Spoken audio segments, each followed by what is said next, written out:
better or worse, television has changed the nature of the political process in the United States. Television and politics, with CBS News correspondent Mike Wallace.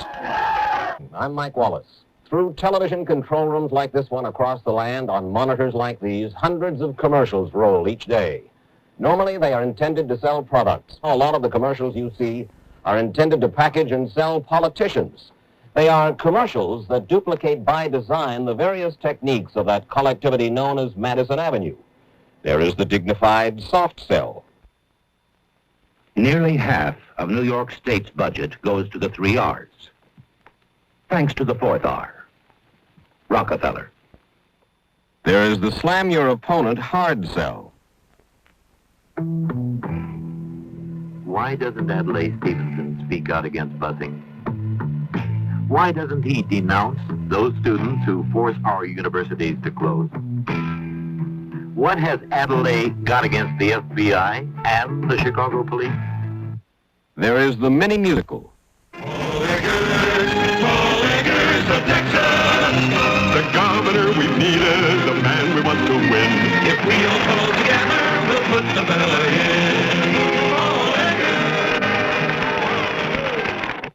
There is the mini biography. When a young Californian sets out with his depression savings and in his own lifetime creates jobs and earnings for thousands, products and services for millions of Americans, and still has energy to burn, he must be quite a guy. He is. Norton Simon, Republican for U.S. Senate. There's the man with a message. No, I don't live here in New York, but you can bet your boots if I did, I would plan now to vote for James Buckley for United States Senator. And there are commercials where the medium is the message.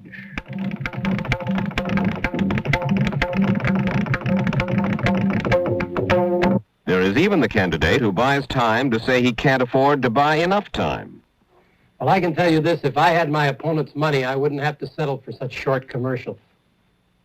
What follows is a composite of 5 spots. Same message, only the background is changed. Crime rates are soaring here in Buffalo. Crime rates are soaring here in Albany. And crime rates are soaring here in New York City, here in Syracuse, and all over America. Crime rates are soaring here in Rochester and all over America.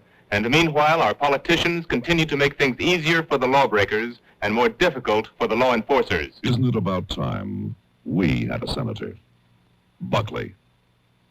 So much a part of our experience has it become that it's hard to realize how new an instrument of the political campaign the television commercial is. They really began only in 1948 when Harry Truman ran for his second term. The audience was small, the impact marginal, the technique primitive, the manner diffident, the message oblique. You, the people, choose your representatives by voting at the polls in free elections. That is our right, guaranteed us by our Constitution. There was only the unexpressed hope that the voter would be wise enough to pick Harry Truman. By 1952, the TV sets in use had greatly increased, and with them the importance of paid political broadcasts. The technique was still March of Time. And in launching the attack across the English Channel that broke the back of the Axis powers.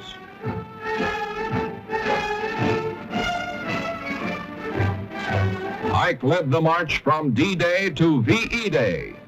The plan was to present Ike the Invincible to the electorate. The most dramatic and effective use of political TV that year was not part of the plan. Ike's running mate, Richard Nixon, on a half-hour broadcast that cost the Republican Party over $75,000, denying he was the beneficiary of a slush fund. One other thing I probably should tell you, because if I don't, they'll probably be saying this about me too. We did get something, a gift, after the election. You know what it was? It was a little Cocker Spaniel dog in a crate that he'd sent all the way from Texas. Black and white, spotted. And our little girl, Tricia, the 6-year-old, named it Checkers. By 1956, TV techniques were advancing. In the 1952 campaign, the general complained about the cost of living. He promised his television audience, People can afford less butter, less fruit, less bread, less milk. Yes, it's time for a change. how's that again, General? Yes, It's time for a change. This is F.C.C. The general's promise to bring down prices was another broken promise. In 1960, debate between the presidential candidates was the big innovation, and one candidate packaged portions of the debate into his TV commercials. If we fail to move ahead, if we fail to develop sufficient military and economic and social strength here in this country, then I think that the tide could begin to run against us. By 1964, techniques had been refined, if that's the word, to make the spot a weapon. Barry Goldwater was identified with the apocalypse. On October 24th, 1963, Barry Goldwater said of the nuclear bomb, merely another weapon. Merely another weapon. Vote for President Johnson. The stakes are too high for you to stay home. By 1968, political television was big business. Well over $50 million was spent overall, and the biggest spenders were the backers of Richard Nixon. American youth today has its fringes, but that's part of the greatness of our country. I have great faith in American youth. The youth of today can change the world. I think that we're going to go forward to a great age for all the people in the world. I would like to ask you, though, what you would consider the major requirements for your Secretary of Agriculture. In 1968, too, another innovation was tried, the controlled discussion with the questioners picked by the candidate's producer. Roger Ailes was that producer, and in the book, The Selling of the President, he was given a good share of the credit for the successful format. In your estimation, is television the single most important factor in a winning political campaign? Let me put it this way. I don't believe anyone will ever be elected to a major public office again, including mayors of big cities, without the skillful use of television. And that skillful use, is that an illumination of the issues or an emotional sell of the man involved? I think both. I don't think you can isolate one or the other. I think that there's an emotional reaction to what you see on the screen, regardless of what it is, whether it's the Rose Parade or somebody running for state office. The problem is that television, being instant sight and sound and a reaction medium, and an emotional medium, the best moments on television have been emotional. Jack Parr crying and walking off the air is still remembered. The Kennedy funeral. Those emotional moments are magnified. Richard Nixon's press conference. Those are the moments. So it is that kind of a medium. And the problem is now that we are relying, and perhaps too much, on television, and particularly too much perhaps on spot announcements, to get it's like having instant breakfast. You know, we can't have instant elections. We still have to read the position papers. We still have to read the national magazines. We still have to listen to the commentators. You can't be spoon-fed. Joseph Napolitan is another well-known political image maker. He says he hires out to Democrats only and only to Democrats he likes. In 1968, Napolitan's main political account was Hubert Humphrey. You ran Hubert Humphrey's campaign. When I say you ran his campaign, you ran the media end of it. You really went after Spiro Agnew in the campaign. There was one spot in particular in which you simply put the name of Agnew up there on the screen and had a fella laughing, the sound of a man laughing.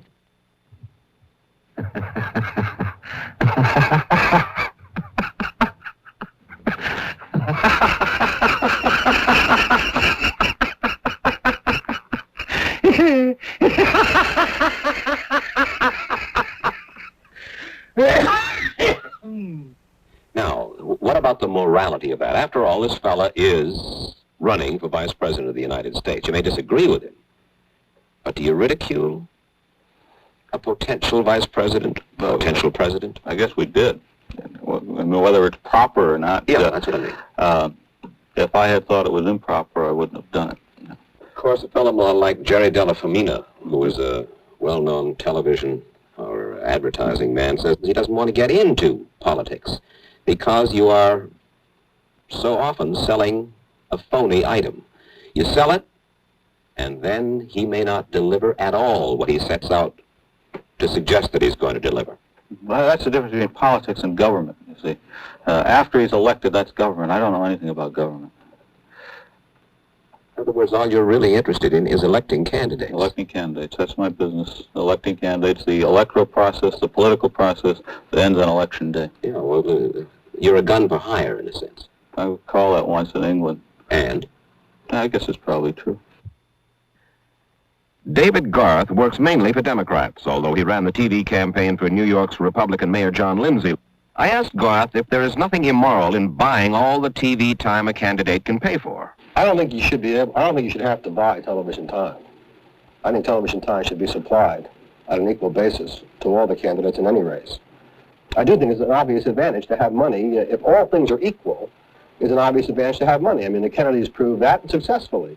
In this state, the Lehmans proved it. Abel Harriman proved it. Nelson Rockefeller proves it every 4 years. Yes, I mean, Nelson Rockefeller, not commenting whether the governor should or should not be elected, but Nelson Rockefeller has continuously outspent every candidate, not by $800,000, but by millions of dollars. And everybody's known about it. All of a sudden this year, TV's become very, very, very popular. Everybody's looking, with a very close eye at television commercials. Now, whether that's right or wrong, I would say, there is, after 12 years in office, there may be something to reconsider about how you spend money in political campaigns. Robert Goodman didn't exactly make Spiro Agnew a household word, but he did make the commercials when Agnew ran for governor of Maryland in 1966. Goodman is the prototype of the image maker. We don't think the television medium in controlled television is a matter of expressing ideas as much as expressing an attitude about a candidate. We want our candidate to be liked more than understood. He'll be understood in his news releases, in his public statements, in his live debates, where he's pressed to answer specific questions. But we're not reaching at that level. We're reaching for the heart rather than the mind. In the case of Spiro Agnew, now you ran his, or you didn't run his campaign, but you did his spots when he ran for governor of Maryland? Yes, I did. What did you do then? Well, because he wasn't really that well known. Mr. Agnew was not well known at all, and I think that campaign had our mark on it. A lot of music. Music, yes. We think music is a very emotional selling tool. We think music captures the spirit of the campaign. And I just happen to be musically inclined, and I listen to, my ear tells me, I think, what ought to be done. My kind of man said Agnew is. My kind of man said Agnew is. A great new talent for governor. And once more he, your kind of man said Agnew is. Taking your stand. What in the world has music got to do with political substance? Now, you write music and you like music in your spots when you can get it in there. But why?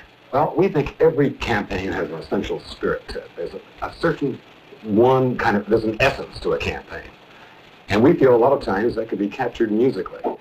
You know, Bob Goodman, that you image makers, you television filmmakers, all of you, Guggenheim and Goodman and Roger Ailes and Napolitan and that whole crowd. Roger's quite a boy. You're accused of selling politicians like soap or mouthwash. And in a sense, you are making that same kind of emotional appeal that is used to sell beer or baby food. Well, I think people selling is such a new idea, Mike, and it's such a different thing than a product. A product is run for a long period of time. You can test it, you can pre-test your approaches. Just the whole mechanics are rather different. In people selling,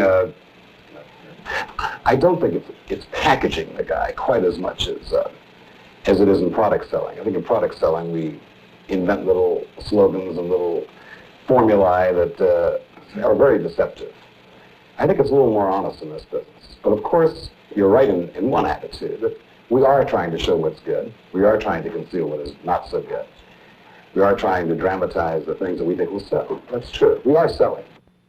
Charles Guggenheim makes spots and campaign biographies mainly for liberal Democrats. Mr. Guggenheim, more and more people are questioning the propriety, even the morality, of the way that candidates are sold currently on television. Does your conscience ever bother you? No. No. Because? Because I believe in the candidates that I work for. All right, let's say that there are candidates who perhaps aren't all that good. Are you heard about the consciences of some of your colleagues? You know what I'm saying. I can't, you know, but I don't think I see as much of what my colleagues do as you do. It's a matter of considerable concern and conversation, and I'm sure that you and your colleagues... I've heard of some campaigns that, if accurately described, I would be very upset with. Because they do what? They use visual demagoguery. On balance, has the use of television in politics helped or hurt the democratic process? I would take the position, if I have to answer yes or no, that it has helped. Because? Because I think for the first time, and I think if you looked at it, we're getting new, fresh, unknown people into politics that have never been in politics before. Without television, the process was too long and too tedious. We wouldn't have a Kennedy. We wouldn't have a McCarthy. We wouldn't have a Duffy in Connecticut. We wouldn't have a number of very strong reform people. I think those are the pluses. The minuses are the demagoguery, which television can exploit better than any other media. A whole new craft has grown up in the last decade, most spectacularly in the last 4 years. A congressional quarterly survey showed that almost 100 firms were handling major candidates in 1970. How effective their efforts are, except to their own prosperity, of course, has never really been scientifically measured. If a TV campaign is launched for a brand of soap, the advertiser can measure his increase of sales with some precision. It's much harder to determine what factors influence a voter's choice. Still, the spending and the commercial image-making go on. It was concern about the cost, principally, that caused the Congress to pass the bill limiting TV expenditures. However, President Nixon, in vetoing that bill, said it would be difficult, in many instances impossible, to enforce such a law. Well, John Glenn, who lost his primary race in Ohio, is no partisan of President Nixon, but he agrees that the proposed law wouldn't do much good. I don't want to sound overly cynical, but I think it's a charade and a farce. Now, that's pretty drastic. Why? I think it's a charade and a farce for this reason. We are not willing now to enforce existing law in this country. We have law right now that says a man will not spend, in Ohio, more than $5,000 on his own candidacy for the Senate. Yet, candidates bypass this by, and admitting it under oath, that they give hundreds and hundreds of thousands of dollars to their own family to give back to his to the man's campaign.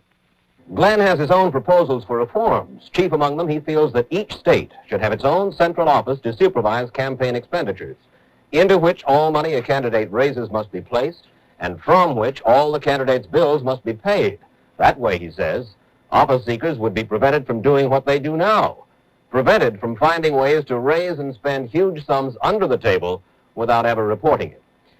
Many Americans, not just defeated candidates, share John Glenn's feeling that there are defects in the present system, but there is no agreement on a recipe for reform. We asked 4 men directly concerned with the problem for their views.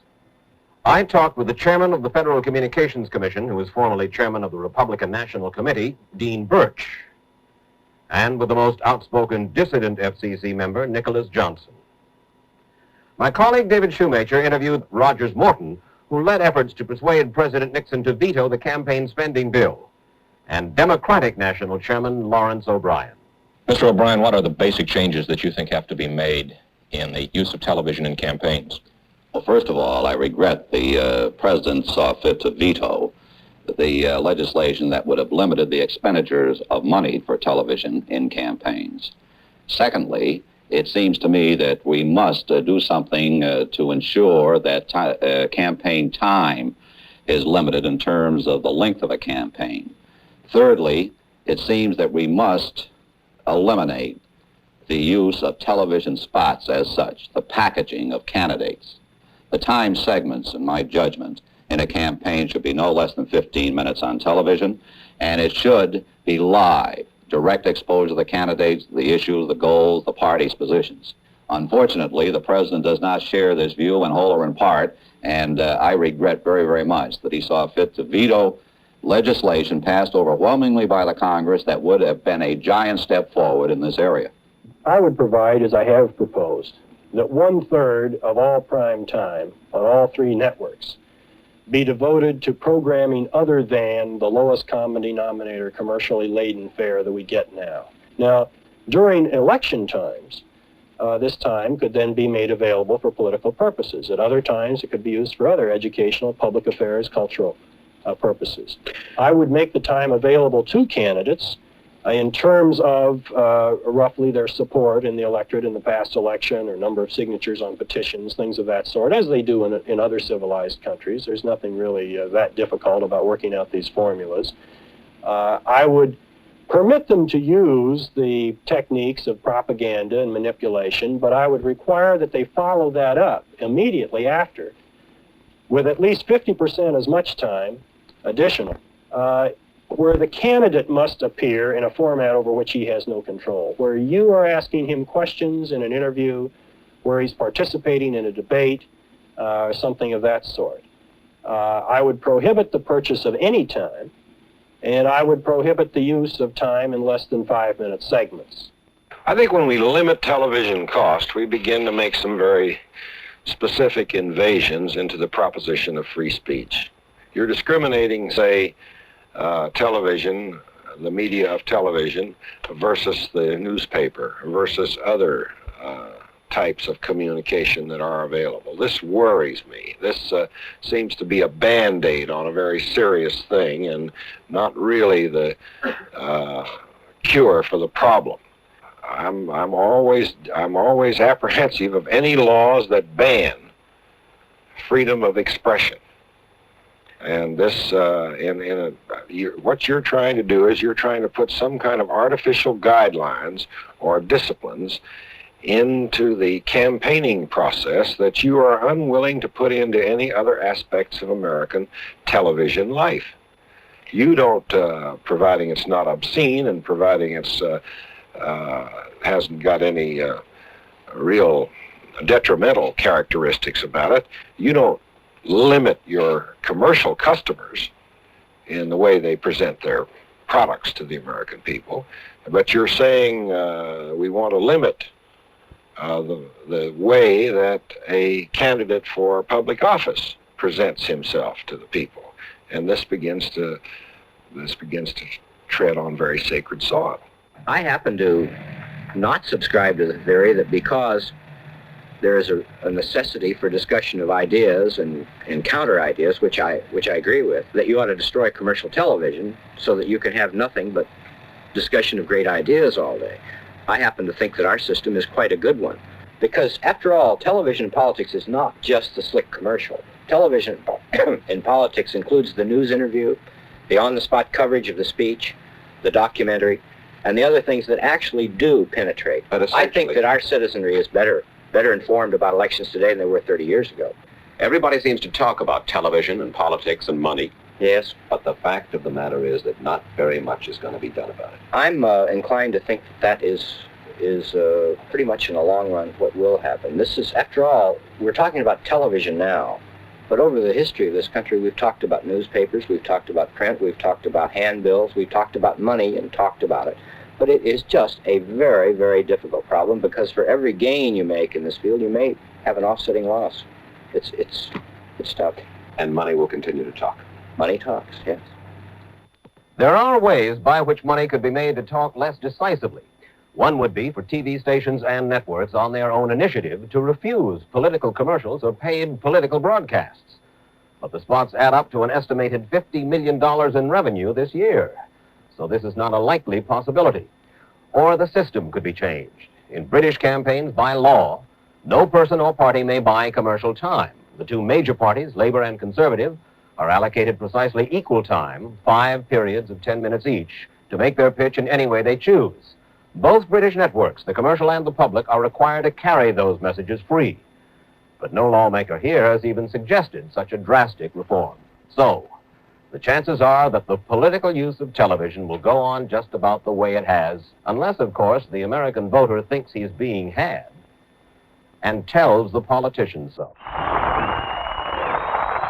A senator we elect must be our very best one.